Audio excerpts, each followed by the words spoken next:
സനൂഫിനെതിരെ പീഡനക്കേസ് കൊടുത്തിട്ടുള്ള ഫസീല 2 തവണ വിവാഹമോചിത. സനൂഫ് ജയിലിൽ കിടന്നത് 89 ദിവസം. ജയിലിൽ നിന്നും പുറത്തിറങ്ങിയ പ്രതിയും ഇരയും സുഹൃത്തുക്കളുമായി.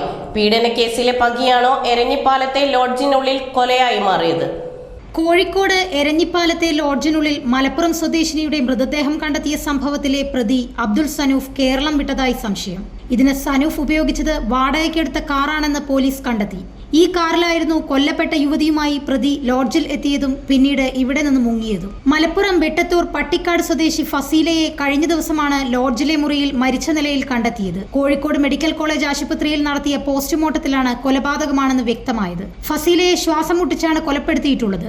ഫസീലയ്ക്കൊപ്പം ലോഡ്ജിൽ താമസിച്ചിരുന്ന തൃശൂർ തിരുവില്ലാമല സ്വദേശി അബ്ദുൾ സനൂഫിനെ തേടി പോലീസ് അന്വേഷണം തുടങ്ങി. ഇതിനിടെയാണ് കാറിന്റെ വിവരങ്ങൾ പോലീസിന് ലഭിച്ചത്. പ്രതിക്ക് പാസ്പോർട്ട് ഇല്ലെന്നും പോലീസ് കണ്ടെത്തി. 35-കാരിയായ ഫസീലയും സനൂഫും ഞായറാഴ്ച രാത്രി 11 മണിക്കാണ് എരഞ്ഞിപ്പാലത്തെ ലോഡ്ജിൽ 3 ദിവസത്തേക്ക് മുറിയെടുത്തത്. ചൊവ്വാഴ്ച രാവിലെയാണ് യുവതിയുടെ മൃതദേഹം കണ്ടെത്തിയത്. ലോഡ്ജ് ജീവനക്കാർ ചൊവ്വാഴ്ച രാവിലെ നോക്കിയപ്പോഴാണ് യുവതിയെ മരിച്ച നിലയിൽ കണ്ടെത്തിയത്. മുറി പുറത്തുനിന്ന് പൂട്ടിയ നിലയിലായിരുന്നു. തിങ്കളാഴ്ച സനൂഫ് ലോഡ്ജിൽ ഉണ്ടായിരുന്നതായി ജീവനക്കാർ പറഞ്ഞു. പിന്നീട് പണം എടുക്കാനെന്ന് പറഞ്ഞാണ് ഇയാൾ ലോഡ്ജിൽ നിന്ന് പുറത്തുപോയത്. മുറിയെടുക്കുന്ന സമയത്ത് സനൂഫ് നൽകിയ ഫോൺ നമ്പറും വ്യാജമായിരുന്നു. പ്രതിക്കായി തമിഴ്നാട്, കർണാടക എന്നിവിടങ്ങളിൽ പോലീസ് പരിശോധന തുടരുകയാണ്. സനൂഫ് വന്ന car Palakkad town south police സ്റ്റേഷന്റെ പരിധിയിലുള്ള ചക്കാന്തറയിലെ സ്കൂളിന് സമീപം ഉപേക്ഷിക്കപ്പെട്ട നിലയിൽ ചൊവ്വാഴ്ച രാത്രി കണ്ടെത്തി. സനൂഫിന്റെ പേരിൽ ഫസീല നേരത്തെ പീഡന കേസ് കൊടുത്തിരുന്നു.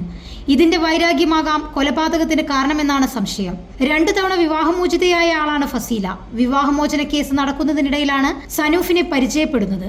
സനൂഫ് ലോഡ്ജിൽ നൽകിയ മേൽവിലാസത്തിലല്ല അയാൾ താമസിച്ചിരുന്നതെന്നും അന്വേഷണത്തിൽ കണ്ടെത്തി. കൊലപ്പെടുത്തിയ ശേഷം സനൂഫ് കാറിൽ രക്ഷപ്പെടുകയായിരുന്നുവെന്നാണ് പോലീസ് പറയുന്നത്. സനൂഫ് തമിഴ്നാട്ടിലേക്ക് രക്ഷപ്പെട്ടതായാണ് പോലീസിന്റെ നിഗമനം. സനൂഫിനെതിരെ ഫസീല ഒറ്റപ്പാലത്ത് പീഡന കേസ് നൽകുകയും 89 ദിവസത്തോളം ഇയാൾ ജയിലിൽ കിടക്കുകയും ചെയ്തിട്ടുണ്ട്. പുറത്തിറങ്ങിയ ശേഷം വീണ്ടും ഇരുവരും സൗഹൃദം തുടർന്നു.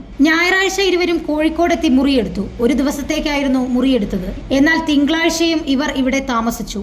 കൂടുതൽ ദിവസം മുറി ആവശ്യമുണ്ടെന്നും പണം ഒരുമിച്ച് തരാമെന്നും സനൂഫ് പറഞ്ഞിരുന്നതായാണ് വിവരം. എന്നാൽ ചൊവ്വാഴ്ച ലോഡ്ജ് ജീവനക്കാരൻ എത്തിയപ്പോൾ മുറി പുറത്തുനിന്ന് പൂട്ടിയ നിലയിലായിരുന്നു. വീണ്ടും എത്തി മുറി തുറന്നപ്പോഴാണ് ഫസീലയെ കട്ടിലിൽ കിടക്കുന്ന നിലയിൽ കണ്ടെത്തിയത്. സനൂഫ് ഉപയോഗിച്ച മറ്റൊരു ഫോൺ നമ്പർ സംബന്ധിച്ച വിവരം സൈബർ സെല്ലിന് ലഭിച്ചിട്ടുണ്ട്. ഇതിന്റെ അടിസ്ഥാനത്തിലാണിപ്പോൾ അന്വേഷണം പുരോഗമിക്കുന്നത്. നടക്കാവ് ഇൻസ്പെക്ടർ എൻ പ്രജീഷ്, കമ്മീഷണറുടെയും അസിസ്റ്റന്റ് കമ്മീഷണറുടെയും ക്രൈം സ്ക്വാഡ്, സൈബർ ടീം എന്നിവരാണ് കേസ് അന്വേഷിക്കുന്നത്. News desk, news 99.